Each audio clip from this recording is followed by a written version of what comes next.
Please welcome Mr. Mark Zink.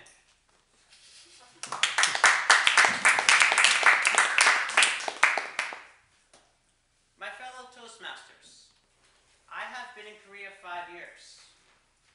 The best and worst things in my life have happened to me while I'm here.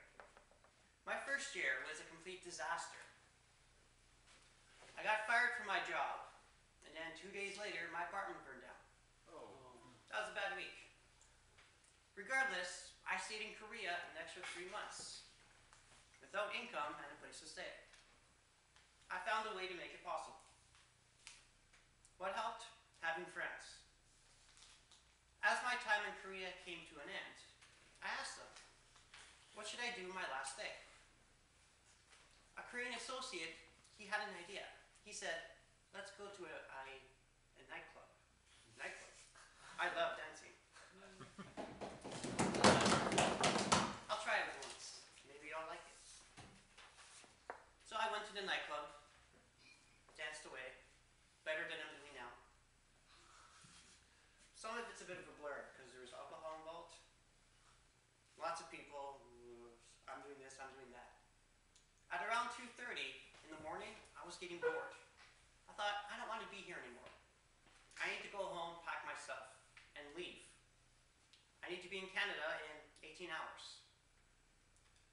My friend, he grabbed my shoulder. He asked, wait, just a little while longer. Why? What's so important? An MC came onto the stage. He started addressing everybody. He asked us to sit down and to form a big semicircle. And he asked for 5 volunteers from the audience. My friend was translating. He needed 3 boys and 2 girls.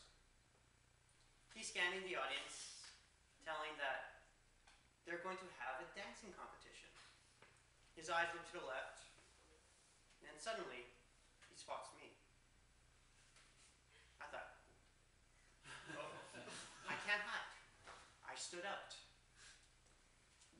If you ever read the book, Where's Waldo? He never comes to Korea. He's really easy to find. That was me. A kid with yellow hair, blue eyes? No, he saw me right away. He points at me and says, you're on stage. Ah! Secretly, I was smiling, because I love attention. I'm on stage. My friend is acting as my translator. He found 2 other suckers to be on stage with me. He now needed to find 2 girls. This was harder. He scans the crowd. He gets 2 of his associates to go into the audience of people, and they drag 2 girls onto stage. They really didn't want to be there. As I'm watching them, I thought, I might win. I'm a showman. Attention on me, I perform. The MC continued. The winner of this dancing competition will win $1,000. Really? Wow. Well, I think I just might win. He put me at the end of the line because he thought I didn't understand. No, when there's money involved, I always understand. I just pretend I didn't. He went boy, boy, girl, girl, boy. I was last. I thought, yes, I'm going to win. This is my strategy. I'll watch what they do, and I'll just go one step further. You play to what the audience wants. The first boys on stage, they play music. He dances. He holds back. He's too shy. After a minute, he finishes, audience applauses. I thought, I can beat him. Second guy that goes on stage, he pretty much did the same thing. He did a few sexy poses, but I thought, no, buddy, you're dealing with the master. When I was younger, I used to watch WWF wrestling, and I'm going to imitate what those guys do. The girls will love it.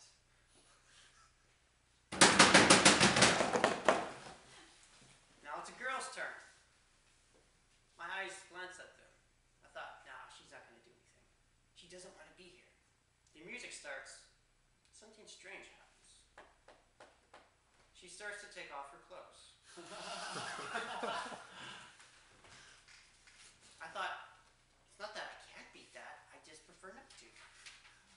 As she's dancing without clothes, a smoke screen appears in front of the audience, so they can't really see. Now, it's in front of her, but not behind her. So their view is obstructed, but mine is perfectly okay. My expression, this is a nightmare. My plan just went out the window.